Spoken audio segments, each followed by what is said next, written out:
Siria está aquí, a 8 horas de avión de España. Es la mitad de grande y su población se concentra aquí. ¿Por qué? Porque toda esta zona es un enorme desierto, pero un desierto muy importante. Tiene 1/3 de las reservas de petróleo del mundo y también de gas natural, según algunos el nuevo petróleo.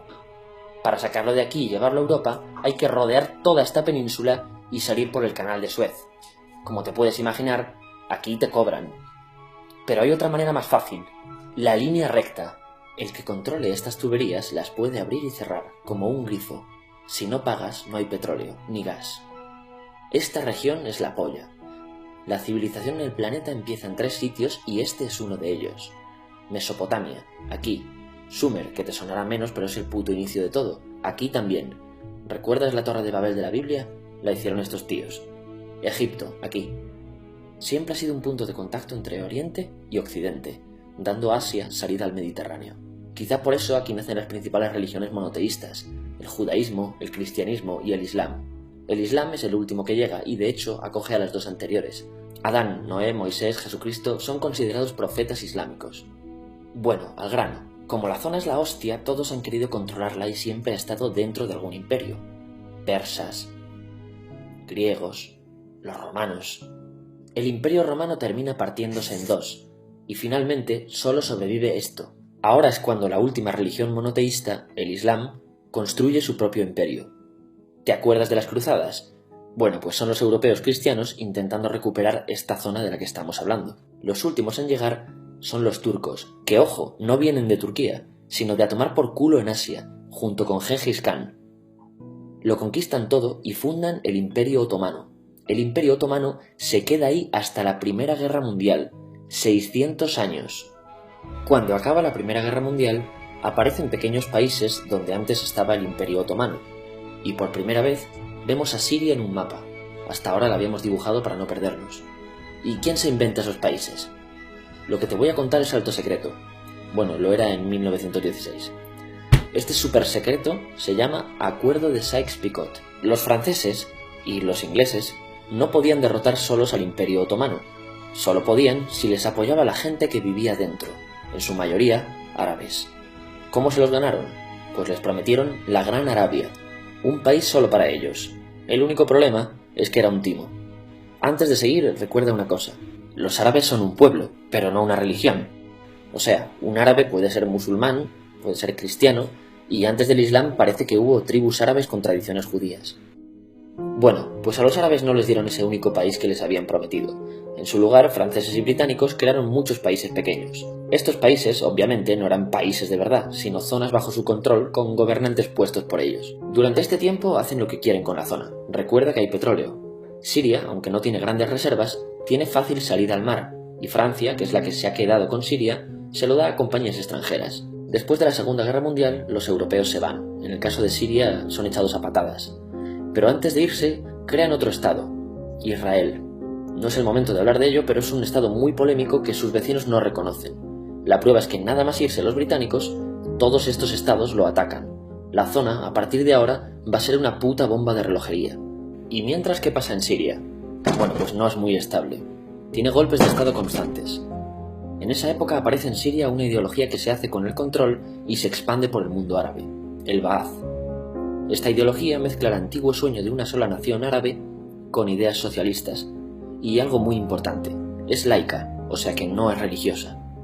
Siria se llega a unir con Egipto, un país con el que no tiene frontera, pero no es algo raro, muchos de estos países intentan hacerlo también. Como recordarás, a esta gente se le había prometido un solo país y las ganas las seguían teniendo. Pero la unión falla. En este tiempo Egipto les convence para nacionalizar el petróleo. En Siria, Al-Assad, el padre del Assad de ahora, se convierte en jefe del estado Ba'ath. En Irak, también Ba'ath, comienza a ganar fuerza Saddam Hussein.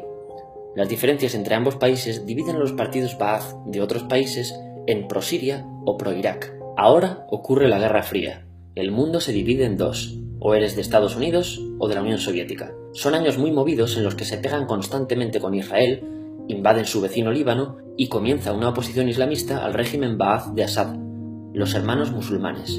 Vale, volvamos atrás un momento. Recuerdas que la mayoría de árabes eran musulmanes, ¿verdad? Pues dentro de los musulmanes hay dos ramas fundamentales, los suníes, la mayoría, y los chiíes.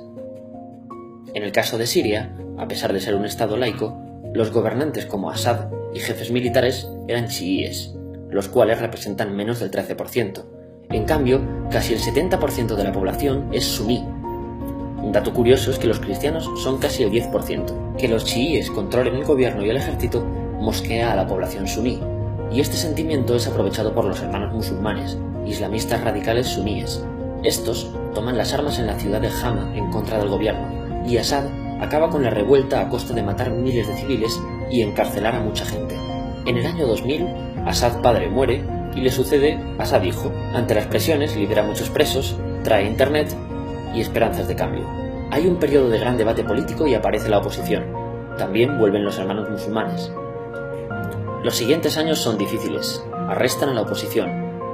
Y Bush incluye Siria en el eje del mal, y esto la aísla. Está mal visto negociar con Siria.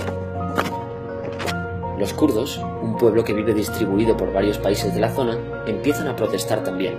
Hay represión y muertos. En 2011, te sonará esto, ocurre la Primavera Árabe. ¿Qué es esto? Bueno, es una protesta que se va propagando por todos los países árabes pidiendo más democracia. Como ves, el mundo árabe, a pesar de estar dividido en países, tiene tendencias generales. Cuando llega a Siria, Assad hijo termina usando el ejército y en los enfrentamientos mueren unas 1000 personas. Los enfrentamientos irán escalando hasta que se conviertan en guerra civil. No hay un momento exacto de inicio. Lo importante es que hoy en día hay numerosas facciones en juego. Vamos a verlas. Pero primero piensa en que todo está dividido entre chiíes, la minoría, y suníes, la mayoría. Chiíes y además laicos, o sea, no religiosos, son el gobierno de Al-Assad. Controla todo esto, que si recuerdas son básicamente las zonas chiíes del país. El gobierno de Assad está enfrentado al resto. También mayoritariamente laico, pero suní, es el Ejército Libre de Siria o FSA en inglés. Junto con el Frente Islámico, que es religioso, y otros 70 y pico grupos más, forman una coalición que la prensa llama simplemente la oposición.